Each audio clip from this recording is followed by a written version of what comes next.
বাংলাদেশের রাজনীতিতে এই মুহূর্তে আলোচনার কেন্দ্রবিন্দু বিএনপির মহাসচিব মির্জা ফখরুল ইসলাম আলমগীর।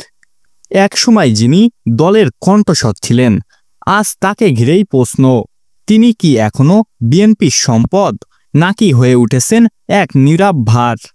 নির্বাচনকে সামনে রেখে দেশ যখন রাজনৈতিক ঝড় বইছে, তখন বিএনপির ভিতরেই স্পষ্ট বিভাজন। একপাশে কট্টর আন্দোলনপন্থী, অন্য পাশে বাস্তবমুখী সংলাপপন্থী, আর মাঝখানে দাঁড়িয়ে আছে ফখরুল, যেন ক্রমেই কোণঠাসা। দলীয় সূত্র বলছে, গুরুত্বপূর্ণ সিদ্ধান্তে তিনি বারবার দ্বিধায় পড়ছেন। আগের মতো দৃঢ় আর দেখা যাচ্ছে না। গত কয়েক সপ্তাহে জনসমক্ষে ফখরুলের উপস্থিতি কমে গেছে। টেলিভিশন, পত্রিকার শিরোনাম, এমনকি দলের গুরুত্বপূর্ণ বৈঠক থেকেও তিনি অনুপস্থিত ছিলেন একেবারেই।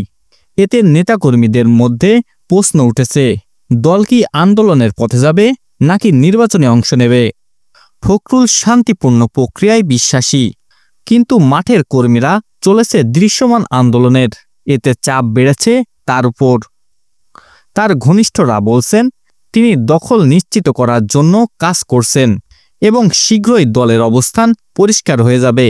তবে বিশ্লেষকরা মনে করছেন, বয়স ও স্বাস্থ্য পরিস্থিতির কারণে তিনি হয়তো সতর্ক হয়েছেন, কিন্তু এই অতিরিক্ত সতর্কতা দলের জন্য ক্ষতির কারণ হতে পারে। রাজনৈতিক ভাষা বদলাচ্ছে, সময় দ্রুত পাল্টাচ্ছে। এমন প্রেক্ষাপটে বিএনপি যদি সঠিক সময়ে সঠিক সিদ্ধান্ত নিতে ব্যর্থ হয়, তাহলে মির্জা ফখরুল ইসলামের নেতৃত্ব নিয়ে প্রশ্ন আরও তীব্র হবে, এমনটাই বলছেন পর্যবেক্ষকরা। এখন দলের ভিতরে অনেকেই মনে একটাই প্রশ্ন, তিনি কি বিএনপিকে সামনে এগিয়ে নেবেন, নাকি হয়ে থাকবেন এক নীরব ভার? দর্শক, ওয়ার্ল্ড নিউজের পক্ষ থেকে এই ছিল এখনকার মতো। ভিডিওটি ভালো লেগে থাকলে লাইক দিন এবং সাবস্ক্রাইব করে আমাদের পাশে থাকুন। ধন্যবাদ সবাইকে।